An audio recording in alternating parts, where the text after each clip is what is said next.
ആകാശവാണി.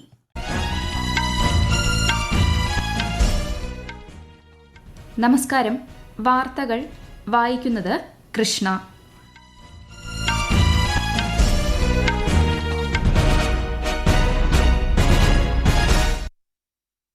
പ്രധാന വാർത്തകൾ.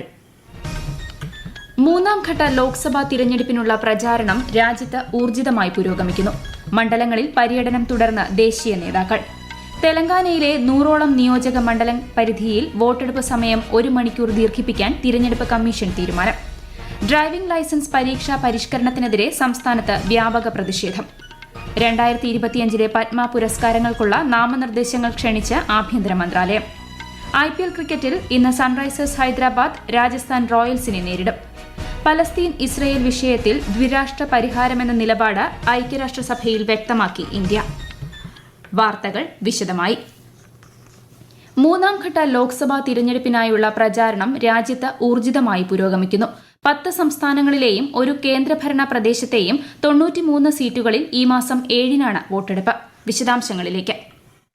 മൂന്നാം ഘട്ട ലോക്സഭാ തെരഞ്ഞെടുപ്പിൽ പ്രധാന രാഷ്ട്രീയ പാർട്ടികളുടെ നേതാക്കൾ സ്ഥാനാർത്ഥികൾക്കായി പ്രചാരണ രംഗത്ത് സജീവമാണ്. പ്രധാനമന്ത്രിയും മുതിർന്ന BJP നേതാവുമായ നരേന്ദ്രമോദി ഇന്ന് ഗുജറാത്തിലെ ആനന്ദിൽ പ്രചാരണ പരിപാടികളിൽ പങ്കെടുത്തു. സുരേന്ദ്രനഗർ, ജുനഗഡ്, ജാംനഗർ എന്നിവിടങ്ങളിലും അദ്ദേഹം ഇന്ന് റാലികളിൽ പങ്കെടുക്കും. മുതിർന്ന BJP നേതാക്കളായ രാജ്നാഥ് സിംഗ് ബീഹാറിലെ സരൺ, സുപൌൾ എന്നിവിടങ്ങളിലും അമിത്ഷാ ഉത്തർപ്രദേശിലെ ബറൈലി, ബദയൂൺ, സീതാപൂർ ജില്ലകളിലും പൊതുജന റാലികളെ അഭിസംബോധന ചെയ്യും. കോൺഗ്രസ് നേതാവ് രാഹുൽ ഗാന്ധി ഇന്ന് കർണാടകത്തിലാണ് പ്രചാരണം നടത്തുന്നത്. മധ്യപ്രദേശിലെ മൊറേനയിൽ നടക്കുന്ന യോഗത്തിൽ AICC general secretary Priyanka Gandhi പങ്കെടുക്കും. ആം ആദ്മി പാർട്ടിക്ക് വേണ്ടി സുനിത കേജ്രിവാൾ റോഡ് ഷോ നടത്തും. സമാജ്വാദി പാർട്ടി അധ്യക്ഷൻ അഖിലേഷ് യാദവ് ഇന്ന് ഉത്തർപ്രദേശിലെ 2 ലോക്സഭാ മണ്ഡലങ്ങളിലും രാഷ്ട്രീയ ലോക്ദൾ അധ്യക്ഷൻ ജയന്ത് ചൌധരി ഹത്രാസ് ലോക്സഭാ മണ്ഡലത്തിലും തെരഞ്ഞെടുപ്പ് റാലികളെ അഭിസംബോധന ചെയ്യും. മൂന്നാം ഘട്ടം പൂർത്തിയാകുന്നതോടെ 16 സംസ്ഥാനങ്ങളിലും 4 കേന്ദ്രഭരണ പ്രദേശങ്ങളിലും വോട്ടെടുപ്പ് അവസാനിക്കും. എല്ലാ വടക്ക് കിഴക്കൻ സംസ്ഥാനങ്ങളിലെയും വോട്ടെടുപ്പും ഈ ഘട്ടത്തോടെ പൂർത്തിയാകും. ഗുജറാത്തിൽ 25-ഉം ഗോവയിൽ 2-ഉം കർണാടകയിലെ അവശേഷിക്കുന്ന 14-ഉം മഹാരാഷ്ട്രയിൽ 11-ഉം UPയിൽ 10-ഉം പശ്ചിമബംഗാൾ, അസം എന്നിവിടങ്ങളിൽ 4 വീതവും ബീഹാറിൽ 5-ഉം ഛത്തീസ്ഗഡിൽ 7-ഉം മധ്യപ്രദേശിൽ 9-ഉം ദാദ്ര നാഗർ ഹവേലി, ദാമൻ ദ്യൂവിൽ 2 സീറ്റുകളിലേക്കാണ് മൂന്നാം ഘട്ടത്തിൽ വോട്ടെടുപ്പ് നടക്കുന്നത്. ഗുജറാത്തിലും ഗോവയിലും ഒറ്റഘട്ടമായാണ് തിരഞ്ഞെടുപ്പ്. മൂന്നാം ഘട്ടത്തിൽ 94 മണ്ഡലങ്ങളിലാണ് തിരഞ്ഞെടുപ്പ് നടത്താൻ ആദ്യം നിശ്ചയിച്ചിരുന്നതെങ്കിലും ചില മാറ്റങ്ങളെ തുടർന്ന് ഇത് 93 ആവുകയായിരുന്നു. News desk, Akashvani. ലോക്സഭാ തിരഞ്ഞെടുപ്പിന്റെ 5ാം ഘട്ടത്തിനായി നാമനിർദ്ദേശ പത്രിക സമർപ്പിക്കാനുള്ള അവസാന തീയതി നാളെ മെയ് 20-നാണ് 5ാം ഘട്ട വോട്ടെടുപ്പ്. 5ാം ഘട്ടത്തിൽ ബീഹാർ, ഝാർഖണ്ഡ്, മഹാരാഷ്ട്ര, ഒഡീഷ, ഉത്തർപ്രദേശ്, പശ്ചിമബംഗാൾ, ജമ്മുകശ്മീർ, ലഡാക്ക് എന്നിവിടങ്ങളിലെ 49 സീറ്റുകളിലാണ് വോട്ടെടുപ്പ് നടക്കുക. ശനിയാഴ്ച സൂക്ഷ്മ പരിശോധന പൂർത്തിയാകും. മെയ് 6-ആണ് പത്രിക പിൻവലിക്കാനുള്ള അവസാന ദിവസം. തെലങ്കാന മുൻ മുഖ്യമന്ത്രി K. ചന്ദ്രശേഖർ റാവുവിന് തിരഞ്ഞെടുപ്പ് പ്രചാരണത്തിൽ നിന്ന് 48 മണിക്കൂർ വിലക്കേർപ്പെടുത്തി തിരഞ്ഞെടുപ്പ് കമ്മീഷൻ. കോൺഗ്രസ് പാർട്ടിക്കെതിരായ പ്രസ്താവനയുടെ പശ്ചാത്തലത്തിലാണ് നടപടി. പൊതുയോഗങ്ങൾ, മാധ്യമങ്ങൾക്ക് നൽകുന്ന അഭിമുഖങ്ങൾ തുടങ്ങിയവയ്ക്കും വിലക്കുണ്ട്.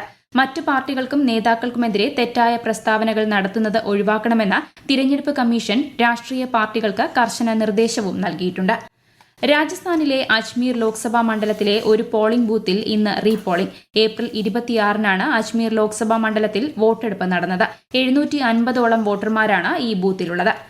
തെലങ്കാനയിലെ 17 ലോക്സഭാ മണ്ഡലങ്ങളിലെ 100ഓളം നിയോജക മണ്ഡലങ്ങളിൽ വോട്ടെടുപ്പ് സമയം 1 മണിക്കൂർ ദീർഘിപ്പിക്കാൻ കേന്ദ്ര തിരഞ്ഞെടുപ്പ് കമ്മീഷൻ തീരുമാനം. രാവിലെ 7 മുതൽ വൈകുന്നേരം 6 വരെയായിരിക്കും വോട്ടെടുപ്പ്. തെലങ്കാന ചീഫ് ഇലക്ടറൽ ഓഫീസറുടെ അഭ്യർത്ഥന പരിഗണിച്ചാണ് നടപടി. ഇടത് തീവ്രവാദ മേഖലകളിലൊഴികെയുള്ള ഇടങ്ങളിൽ 6 മണിവരെ പോളിംഗ് നടക്കും. 2025 പത്മ അവാർഡുകൾക്കുള്ള നാമനിർദ്ദേശങ്ങളും ശുപാർശകളും ക്ഷണിച്ച് ആഭ്യന്തര മന്ത്രാലയം. സെപ്റ്റംബർ 15-ആണ് നാമനിർദ്ദേശങ്ങൾ നൽകാനുള്ള അവസാന തീയതി. അപേക്ഷകൾ awards.gov.in എന്ന ദേശീയ പോർട്ടൽ വഴി സമർപ്പിക്കാവുന്നതാണ്. രാജ്യത്തെ പരമോന്നത സിവിലിയൻ ബഹുമതിയായ പത്മ പുരസ്കാരങ്ങൾ റിപ്പബ്ലിക് ദിനത്തിലാണ് പ്രഖ്യാപിക്കുന്നത്.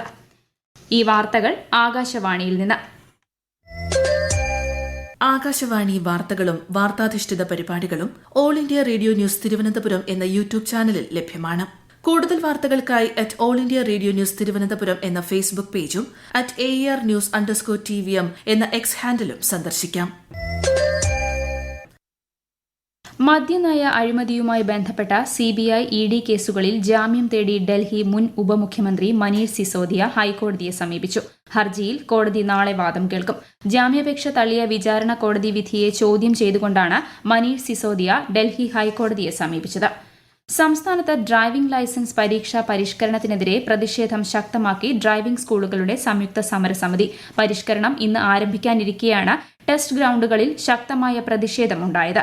ഡ്രൈവിംഗ് ടെസ്റ്റ് ബഹിഷ്കരണവുമായി മുന്നോട്ടു പോകുമെന്ന നിലപാടിലാണ് ഡ്രൈവിംഗ് സ്കൂൾ ഉടമകൾ. സംയുക്ത സമരസമിതിയുടെ നേതൃത്വത്തിൽ സംസ്ഥാനത്തുടനീളം ഇന്ന് കരിദിനവും ആചരിക്കുന്നുണ്ട്. ജമ്മുകശ്മീരിൽ ഇന്ത്യൻ അതിർത്തിയിലേക്ക് കടന്നുകയറാൻ ശ്രമിച്ച പാക് നുഴഞ്ഞുകയറ്റക്കാരനെ അതിർത്തി രക്ഷാസേന വധിച്ചു. സാംബ ജില്ലയിൽ ഇന്നലെ രാത്രിയോടെയായിരുന്നു സംഭവം. ഇയാളെ തടയാൻ ശ്രമിച്ചെങ്കിലും നുഴഞ്ഞുകയറ്റം തുടർന്നതോടെയാണ് BSF വെടിയുതിർത്തത്. സംസ്ഥാനത്ത് കനത്ത ചൂട് തുടരുന്നു. പാലക്കാട് ജില്ലയിൽ ഉഷ്ണതരംഗ സാധ്യത തുടരുന്നു. കൂടുതൽ ജില്ലകളിൽ ഉഷ്ണതരംഗം വ്യാപിക്കാൻ സാധ്യതയുണ്ടെന്നും കേന്ദ്ര കാലാവസ്ഥാ വകുപ്പ് മുന്നറിയിപ്പ് നൽകി. പാലക്കാട് താപനില 41 ഡിഗ്രി സെൽഷ്യസ് വരെയും തൃശൂർ, കൊല്ലം ജില്ലകളിൽ 39 ഡിഗ്രി സെൽഷ്യസ് വരെയും ഉയരാൻ സാധ്യതയുണ്ട്. മലപ്പുറത്ത് സൂര്യാഘാതമേറ്റ് ഒരാൾ മരിച്ചു. മലപ്പുറം പടിഞ്ഞാറ്റുമുറി സ്വദേശി മുഹമ്മദ് ഹനീഫാണ് മരിച്ചത്. കൂലി തൊഴിലാളിയായ ഇദ്ദേഹം ഇന്നലെ ജോലിസ്ഥലത്ത് കുഴഞ്ഞു വീഴുകയായിരുന്നു. കോഴിക്കോട് മെഡിക്കൽ കോളേജിൽ ചികിത്സയിലിരിക്കെയാണ് അന്ത്യം. കേരളത്തിൽ വൈദ്യുതി നിയന്ത്രണം അനിവാര്യമെന്ന് KSEB ആവശ്യപ്പെട്ട പശ്ചാത്തലത്തിൽ ലോഡ് ഷെഡിംഗ് ഏർപ്പെടുത്തുന്നത് സംബന്ധിച്ച് മന്ത്രിതല യോഗം ഇന്ന്. ലോഡ് ക്രമാതീതമായി കൂടുന്നത് സംസ്ഥാനത്ത് വൈദ്യുതി വിതരണത്തെ സാരമായി ബാധിച്ച സാഹചര്യത്തിലാണ് KSEB ലോഡ് ഷെഡിംഗ് എന്ന ആവശ്യം മുന്നോട്ടുവച്ചത്. രാജ്യത്ത് പശ്ചിമ ബംഗാൾ, ഝാർഖണ്ഡ്, ഒഡീഷ, ബീഹാർ എന്നിവിടങ്ങളിൽ ഇന്ന് വരെ ഉഷ്ണതരംഗം തുടരാൻ സാധ്യതയെന്ന് കേന്ദ്ര കാലാവസ്ഥാ വകുപ്പ്. മഹാരാഷ്ട്ര, ഗുജറാത്ത്, തമിഴ്നാട്, ആന്ധ്രാപ്രദേശ് എന്നിവിടങ്ങളിൽ അടുത്ത 5 ദിവസങ്ങളിലും മധ്യേന്ത്യയിൽ ഞായറാഴ്ച വരെയും ഉഷ്ണതരംഗമുണ്ടാകും. IPL ക്രിക്കറ്റിൽ ഇന്ന് സൺറൈസേഴ്സ് ഹൈദരാബാദ് രാജസ്ഥാൻ റോയൽസിനെ നേരിടും. രാത്രി 7:30 ഹൈദരാബാദിലാണ് മത്സരം. പോയിന്റ് പട്ടികയിൽ രാജസ്ഥാൻ 1-ാമതും ഹൈദരാബാദ് 5-ാം സ്ഥാനത്തുമാണ്. ഇന്നലെ നടന്ന മത്സരത്തിൽ ചെന്നൈ സൂപ്പർ കിങ്സിനെതിരെ പഞ്ചാബ് കിങ്സ് 7 വിക്കറ്റിന് വിജയിച്ചു. ചെന്നൈ ഉയർത്തിയ 163 റൺസ് വിജയലക്ഷ്യം പഞ്ചാബ് 17.5 ഓവറിൽ 3 വിക്കറ്റ് നഷ്ടത്തിൽ മറികടക്കുകയായിരുന്നു.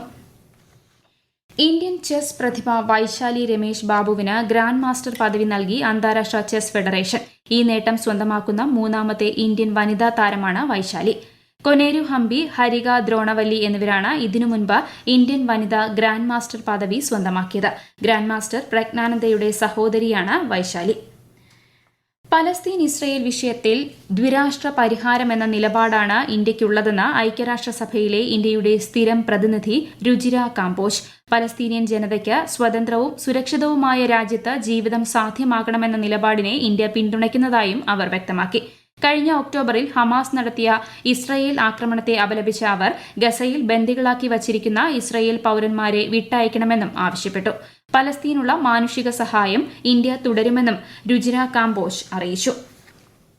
6ാം തവണയും പലിശ നിരക്കിൽ മാറ്റം വരുത്താതെ അമേരിക്കൻ കേന്ദ്ര ബാങ്കായ ഫെഡറൽ റിസർവ്. പലിശ നിരക്ക് 5.25%-നും 5.50%-നും ഇടയിൽ തുടരുമെന്ന് ഫെഡറൽ റിസർവ് അറിയിച്ചു.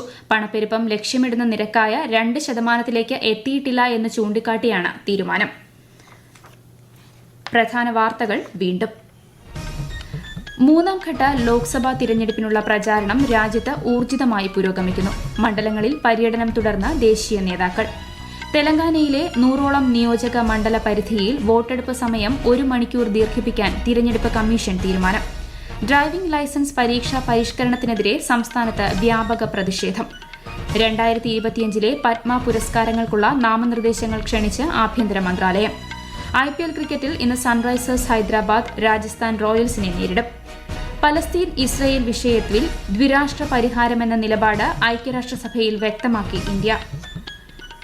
വാർത്തകൾ കഴിഞ്ഞു. അടുത്ത വാർത്താ പ്രക്ഷേപണം വൈകുന്നേരം 6:30.